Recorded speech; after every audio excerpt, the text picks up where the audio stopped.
ngasi di mayam kita makta yam na nungai ba wari mapudo na laksari wari asigi maming na nganu marum na khayom lakhi bagi wari ni wari si nungai gani khanjai loiba phawba tabi na bagi da makta haijari thaina mamangai da nongma iputhau pakhang bana khuman ningthau moirang ningthau amadi maitai ningthau gi manakta chattuna ningthau sing asigi pukning yengge khanduna chaba thakpa marang kaina phangdraba ahal amagi phibamda sayolaga moirang ningthau gi mafamda ihan hanba oina la moirang ningthauna ibudau lenga ina haiduna ibudauna phamnaba phamban ama thajari aduga khurum lei painaraga ibudauna nasugi de lengbirakpabu kari takpi gadabunu hangje masugi wafamdu taraga ibudauna khumai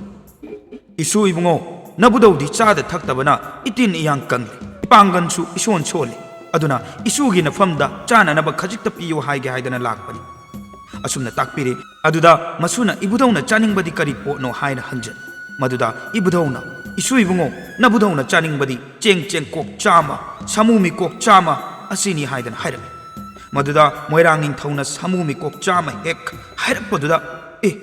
adudi nasudi pijaba ngamjaroi haidan khum maduda ibudhauna phare phare nangna aihakna chaningliba pot asi piba ngamjararoi hairabanina ai khumaning thaugi manakta amuk chatlage haiduna ibudhaw khumaning thaugi mafamda amuk lak kumaning thaunasu ibudau lenga ina haiduna ibudauna phamnaba phambal ama tharga khurumjaduna ibudauna nasugi da lengbirakpabu kari takpigadabano haidana hanjari ibudauna kumuning thaugi mafamda ibudauna chaningba potlamdu amuk hairabli madudasu kumaning thauna ibudauna chaningliba pot adudi nasudi pijaba ngamnaroi haijari maduda ibudauna nang ngamnaroi haibra phare phare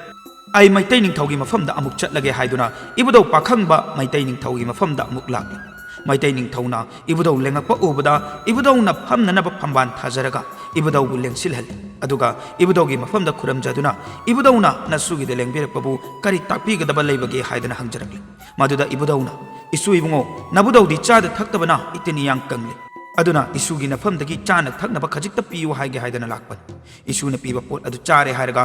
ibudau ai noibra yenga tawbani hai maduda maitai ning thauna ibudauna chaningba poti kari kari no hanglakle maduda ibudauna isu ibungo nabudauna chaningbadi cheng cheng kok chama samumi kok chama ni haidana hairak maduda maitai ning thauna samumi kok chama hek hairak paduda ibudau nasu aigi maichau kaurunaba wa amta tanajakhige haidana haijan maduda ibudauna tanaro haidana haibit maitai ning thauga korau hanba maichauga wa tanare aduga ibudaugi mafamda maitai ning thau hangatchari ibudauna nasuda takpiriba potlamdo ngasimak hek langjabadi khara khajik khuyawna gadau aduna hayeng oina kacharage haijer maduda ibudauna phare phare haiduna ibudaudo puruk chobida chatkre hairga numituma yarektuna phaiduna lek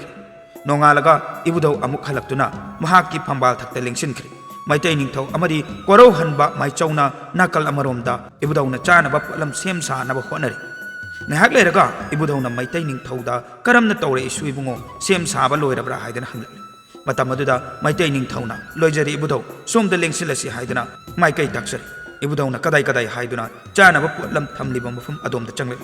ibudauna changlakpa matamdadi pak chawkhraba sangjao amagi manungda lala ton chama tharga la adugi mathakta cheng khara khara haplaga cheng adugi mathakta sanalupa konyai challaba aduga langthrai maton amamamga fajana thelamba nganu marum ama cheng adugi mathakta khilladuna amadi langthrai matol nipalna maikai mari sumdai nipal laktuna lairang leihun tamlaga leram matam aduda ibudauna mabukning da khal aina samumi kok chama haibaduda makoina samuma kok masingi oina nganu marum na mahot chilla boire ko haidana khal phare phare isuna aigi da maktani haidana langlamba potlam sing asi harauna charagi khanduna maitai ningthau amadi korau hanba maichauna thawai yauna langjaba acha pot adu ibudauna harauna char aduga ibudauna maitai ningthau amadi korau hanba maichaugi mafamda hairakle hayeng tunglam chatki mirol phawbada nabudau aigi icha isu tadanaudana ya thoktuna lairingai matamda taibang miyoi bana khangdaba fiji finana humluduna tinok layokpa narba matamda ngasi isu ibungona nabudau engonda pijariba acha pot asi kacharaga taibang mai adu tinkok lai pokpa ojara sanu haidana hairaki maram masi laikibadagi ngasi phawbada aikoi miyoi ba kanagumba mi ama layok tilokna duna tinchu laisuna duna hek narakpa matamda ibudauna haraunaba chakiba cheng amadi nganu marum asi langle hairga khayom yom duna namu taibung miyoi basingna tinkok lai kokchanaba khayom lakhi masini ngasi gi wari haba taragadi matung tabadasu nungai nungai ba wari tabining baleragaso अखोई channel असिदा चंबीदुना वारी अनौ अनौबा थागलक्पा ngaiduna leibiu habasi thamjabag loinena ngasi gi damakta di kainarsi mathang gi wari damuk mayam puna thengnarsi ya fare